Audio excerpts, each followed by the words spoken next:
Hey, welcome back, everybody. It's Brad. And Kylie. And we're back with another edition of Interventions And Detentions. Episode 3. Woohoo! We already got to the third episode. Pretty good, Brad. Yeah, round of applause for us.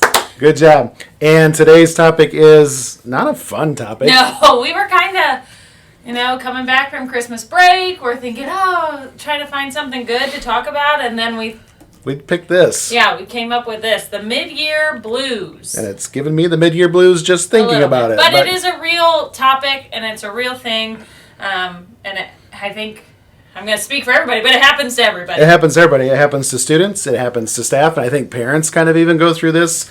You know, you're coming off of a holiday, 2 holidays, Christmas, New Year's. It's a lot of fun and excitement. And then, boom, we hit a wall called January, February. In Indiana. Is snowy and cold and gray. So yeah, just like my beard. Snowy, cold, and gray. Sort of. Okay. All right.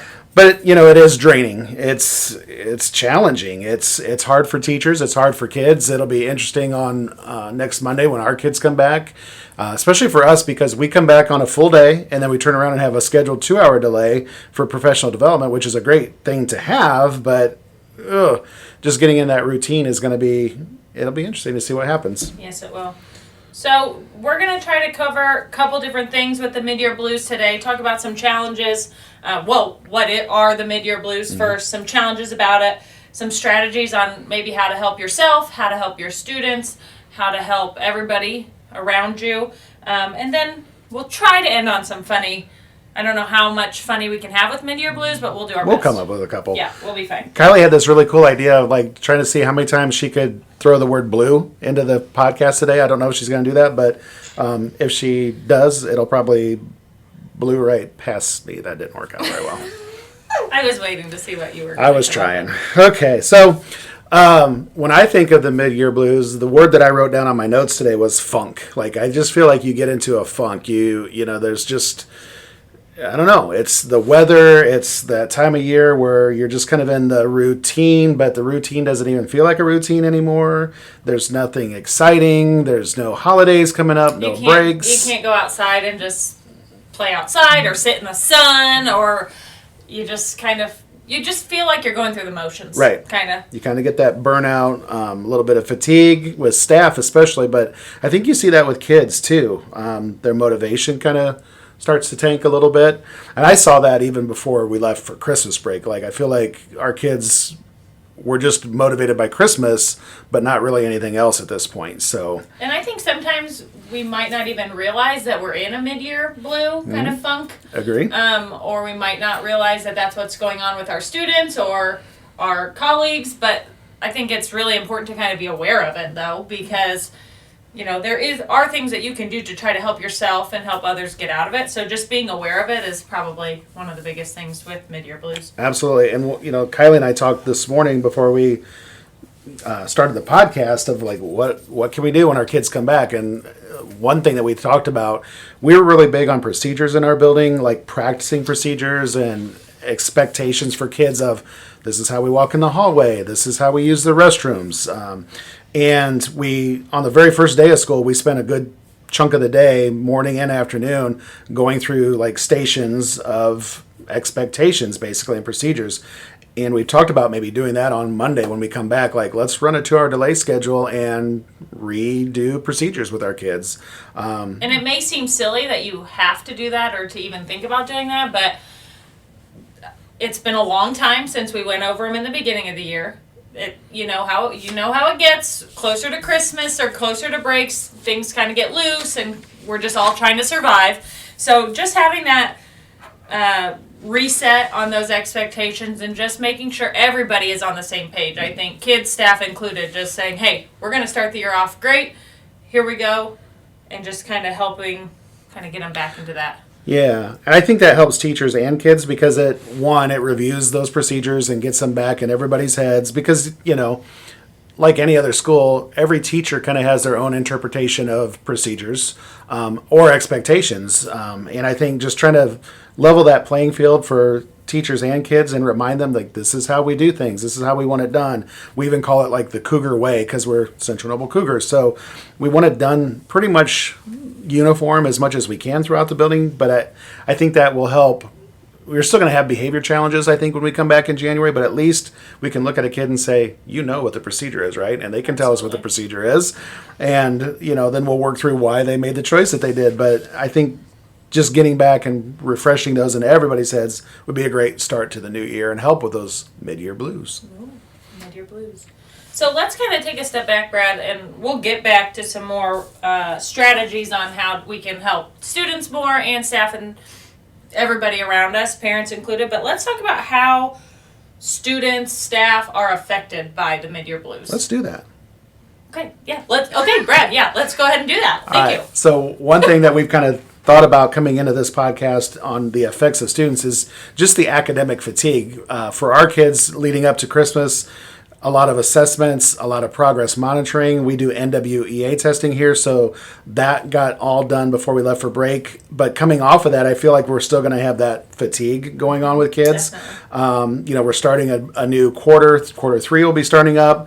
So you're just really kind of starting back, jumping all into curriculum, and kids are going to be bogged down. They're going to be excited to be back for about 20 minutes, I have a feeling, and then school's going to be right where we left off. Yeah. So, and one thing that it's not a problem, but it's just a challenge that we work through here at our school specifically, is that we have a really long time now without any breaks. Mm-hmm. So we had Thanksgiving, we only came back for a couple weeks, we had Christmas break, and now we have a huge stretch since our spring break is late, right, into April. So the fatigue, academic for sure, is a huge thing, because that's a long stretch, and you're going to do a lot of academic work because that's really our big chunk, because when we get back from spring break, we really don't have that long until the end of the year. So this is the big push.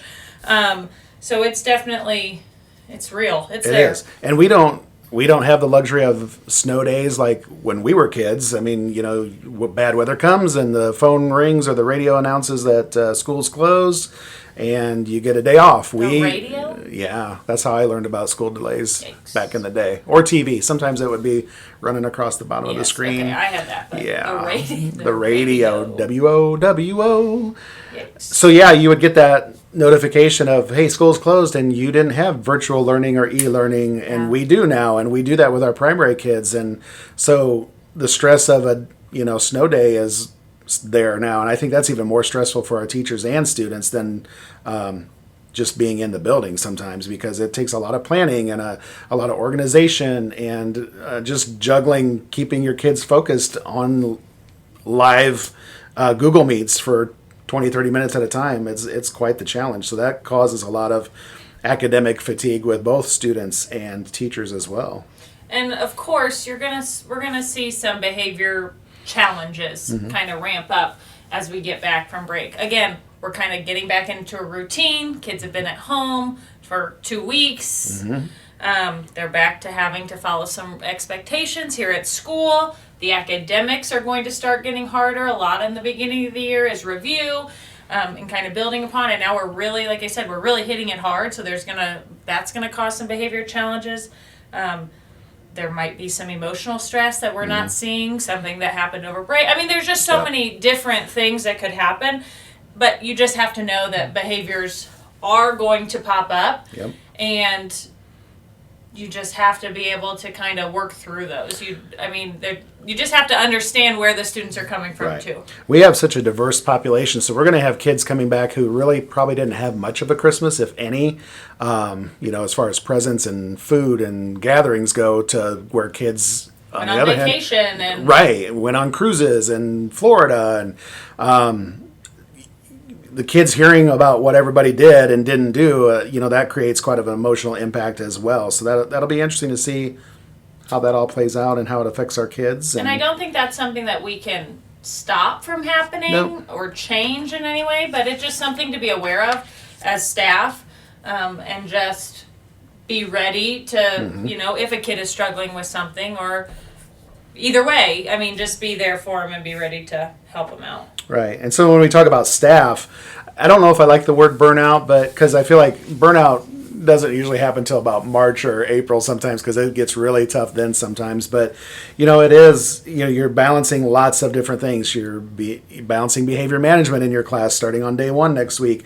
and picking up lesson plans where you haven't done it for 2 weeks and trying to figure out, well, where were we at when we left? And oh yeah, we had Christmas parties and dress up days, and where were we really at in our curriculum? Where did we leave off?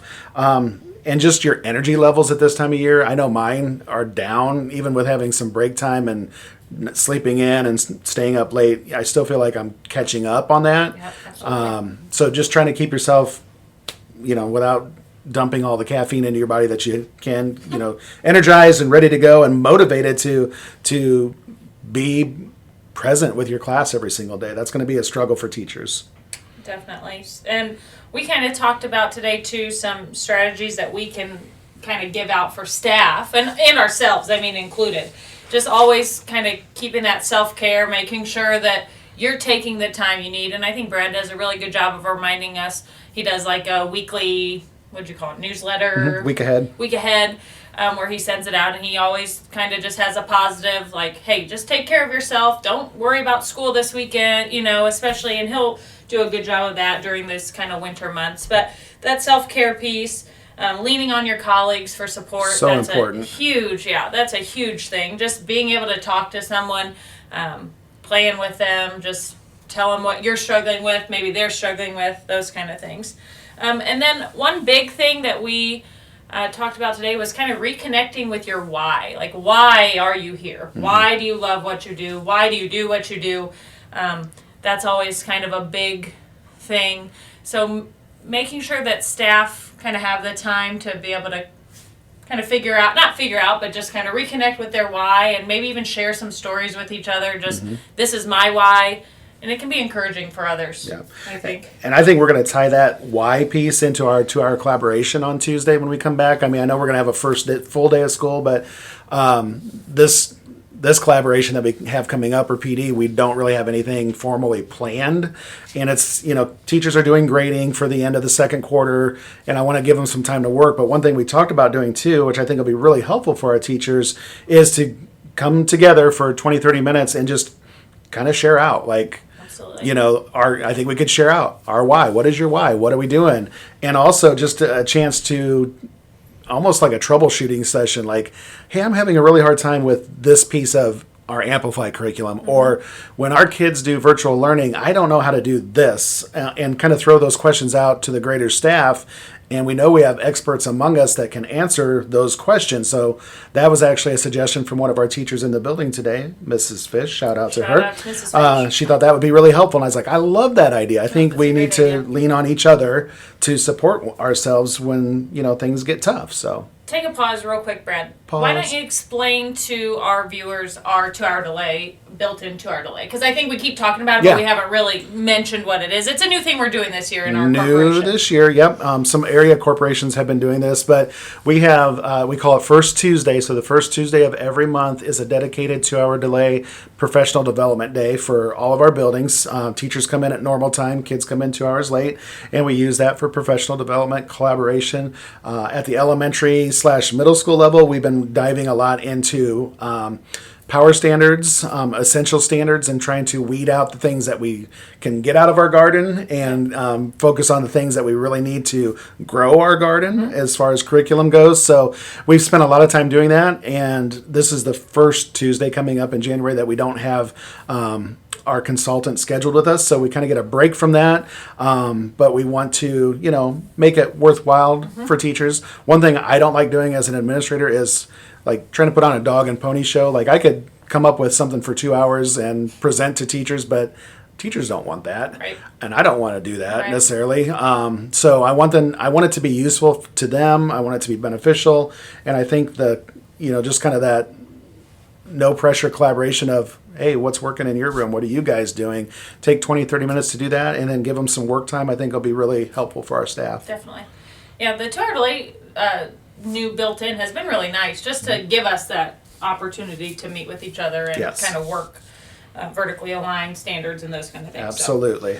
Yeah, I think that'll be good. There's other things that you can do also kind of to boost staff morale at this time. We have something that we call the snack cart, or other people call it different names. We won't shout those out right now. Okay. But Brad and I like to take it around sometimes. It just has little snacks, drinks, different kind of stuff, candies, and we just pop around just randomly. Occasionally, and let teachers pick something out if they want it. Yep. We try to do that. We try to be really random. Like Kylie and I kind of look at each other like, we need to get the snack cart out, I think. Kind of the feel in the building, we need some snacks. So. Yep. So things like that. Sending positive thank you notes to all the staff. I mean, taking a couple minutes to write a note to your staff members will definitely be good in the long run. That'll help staff morale. Yeah. And just little things like that. It doesn't have to be monetary things. Nope. You don't have to spend a bunch of money. You can provide breakfasts, you can do survival kits, you can do those kind of things, but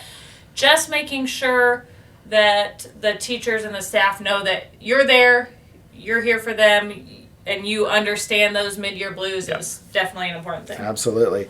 A good carry-in too. Breakfast or lunch is always... food is a motivator. I am very motivated by food. Mainly motivated by food here too. So, one more thing that could be good. One more? Just one more. For staff, and it'll benefit your students as well, as kind of resetting your goals. So it's always good as a former teacher in the classroom, I always try to set goals in the beginning of the year, and then kind of revisit them mid-year just to make sure that you're on track. Or is there something you need to tweak, or do you need to focus more on something? So just kind of resetting your goals, making sure that you know what your goals are, because sometimes it's been a long, how many days of school so far? I don't know, a lot. So just kind of resetting and kind of just getting your mind right, ready to go, and your students too. Right. As I say, once your mind is right in the classroom, then you can start focusing on those strategies for students. So anything that you can do to raise engagement, like project-based learning type things, hands-on, coming up with some theme days within your room or as a building, we could do that too. Like we'll do some dress-up days, I'm sure, during these months, because we need to make it fun and do something different for kids to break that monotony up. I'm still pretty tired from our 15 Christmas I am days. too. They were a lot of fun, but I am... A lot of fun, but... I'm tired still from those. We do monthly, we call them town hall meetings, and we actually have them this week, so that'll kind of help as we start back into the building as well. We meet with each grade level for about 10-15 minutes on a morning, and we talk about our life skills for the month, and we celebrate the good things that kids have been doing, and we also talk about things like, hey, you need to do better at this in the cafeteria. It's super noisy. Let's work on bringing that down and eating our food versus just socializing, things like that. Really like the town hall meetings. And it's a good time too, and this first one will be to kind of review those procedures, the expectations, those kind of things, as you're talking about the positives and getting ready for the next month. Absolutely. So we also have been doing monthly convos at the end of the month to kind of celebrate again the life skill that we've had. We try to tie in either a story or a skit or something to highlight that life skill, and so that'll be kind of fun too. There, a combo, it needs to be fun, but also something they learn from it as well. But we try to start doing some of those things and keep that engagement up for kids, because like I said, I think back in episode 1, I don't remember the reading curriculum I did as an elementary student. I don't remember the math book that I had, but I do remember the convocations, the field trips, the things that really memories are made of. And when you make memories, I think you're going to want to be in the classroom. You're going to want to learn more. So it all kind of... It's definitely going to help through those mid-year blues. Puts it all together in a nice package with a bow on top. Ooh. Another thing that we'll do this coming week too is we'll have our MTSS meetings. So those are just meetings where we bring students that may need a little extra intervention time, a little extra help, either academically, behaviorally, those kind of things, and we meet on them. We do it in grade level, so that'll be a good way also to make sure everybody's kind of on the same page and we're ready to rock and roll the next week. Right. So some takeaways on the positive side. Yeah. Hey, we're halfway through the year. Woo! High five. Oh, wait, we got to do better than that. There we go. High five. We made it, and our kids made it, our teachers made it, so we want to celebrate that. We made the halfway mark. I don't want to say it's all downhill from here. It's probably more of a straight shot, hopefully not uphill for a while anyway. So we're going to celebrate that coming off of this next week. We'll celebrate, hey guys, we made it halfway through, but we got a long way to go, a lot more learning to do. And there's some things that you can do to help with those celebrations as well to, again, break up the monotony. The one thing we talked about today is we want to do some family reading nights, and Kylie had a really good idea about a book exchange. You want to share that real quick? Yeah, so a book swap, basically you kind of have some books laid out. We have a really awesome program here called the Hook Book Nook. Shout out to Mrs. Hook Campbell. Heck yeah. Where we already have a bunch of books, but you have a bunch of books kind of set up in your gym, wherever you want it. And then everybody who comes needs to bring a book, and they can pick out another book and take it with them. Mm-hmm. So they literally bring a book, you can take a book, you have snacks, you have some crafts, you have reading areas, and it's just a really kind of relaxed, fun way to get your families involved, especially in literacy. Yep. And that's always a fun thing in the winter time to kind of have available, and just kind of a good connection type thing. I agree. We also talked about things we can do for our community during this time of year when things kind of are slow and dragging. Maybe we could come up with some projects to help support the community, like canned food drive for our neighborhood food pantries. Maybe even something to support our humane shelters, dog shelters. Like dog food, cat food drive. Kind of make something challenging for our kids to work towards and to help out the community as well. Yep, absolutely. So it can be anything. You can tailor it to your community, whatever a need that might be in your community or in your school system.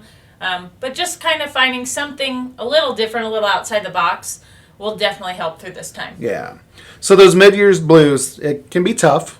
Definitely. I think we're going to feel it here in another week or so. Yes. But it's a chance to reset and refocus and kind of focus on that why again. I think that's a great thing that Kylie talked about, just focusing on your why we're here and where we're going from here. But yeah, I think we can get through it. I think you guys as educators that are listening to this can get through it. I think parents can get through it. And communication is key, and leaning on each other is huge. Can I say one funny? I think we need to bring Throw a funny in here. Throw a ha-ha in here. So one of the funniest parts, if you can find one during the Midwinter Blues, is and I know everybody knows what I'm talking about here, is the pile of lost and found items that end up piling up. Like how some people, kids, mostly kids, but how some kids lose a shoe, a boot, one sock. I will never understand how. Has there been anything that you've found in the lost and found, Brad, that is like the funniest thing you've ever found?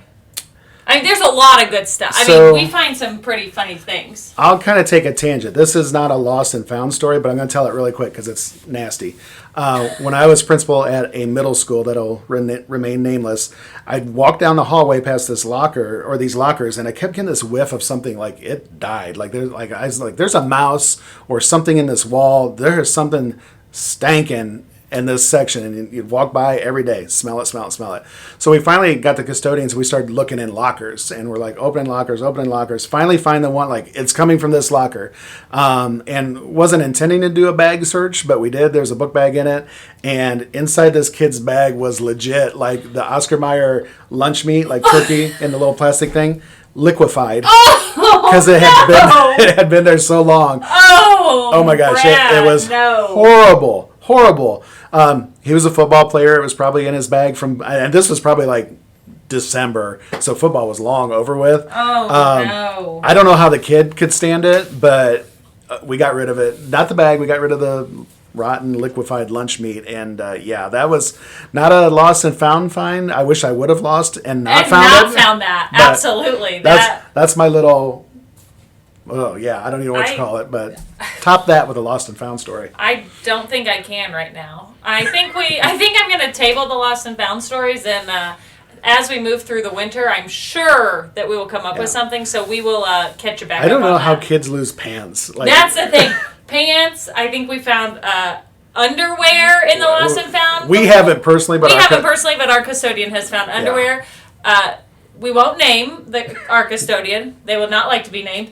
They were not sure if they were clean or dirty, but they did not check either. And they did not wash them. They They got to the dumpster. So yeah, I don't ever understand how kids can lose the quite the things that they lose in those lost and founds. So anyway, Anyway. shout out to parents. Please check the lost and founds at your schools. Please and put your kid's name in your clothes. yes, something. and just write your kid's name in so it. I we think know that would whose be. stinky, dirty underwear Yeah. we found. Sounds like that's a good place to wrap up today. We'll wrap it Brad. up here. Next episode topic, Kylie, is Ooh, you know what? Can't tell you. what? Yes, it's a surprise. We Surprise! are going to have our first guest on our podcast. Surprise next guest, surprise topic with that guest. So, Yeah. does So that we're- mean we just don't know what the heck we're doing? Well, maybe. Okay, but, never mind. no, we're really excited to have our special guest, and we're going to try to have some on throughout the podcast just to bring another insight into some of the topics that we're talking about. So we're really excited for next week. We're going to leave it on a cliffhanger just so you it'll be make good. sure to check it out. So And we appreciate you checking us out. It's a slow moving process. We're wanting to get more followers, more downloads of our podcast. You can find us on Apple Pod. You can find us on YouTube. iHeartRadio. Yep, iHeartRadio, Podbean, of course. Any platform that we can get out there, we're sharing it on our social media pages. But we ask, give us ideas, suggestions, topics that you want to know about, whether you're an educator, a parent, a former elementary student, which most of us were at one time. Right. But we'd be glad to take that feedback and try to custom make something to meet those needs. We want to know what you want to know. So yeah, we want to hear from you, ladies and gentlemen. And on with that- that, everybody, class is Dismissed. Thanks for joining us.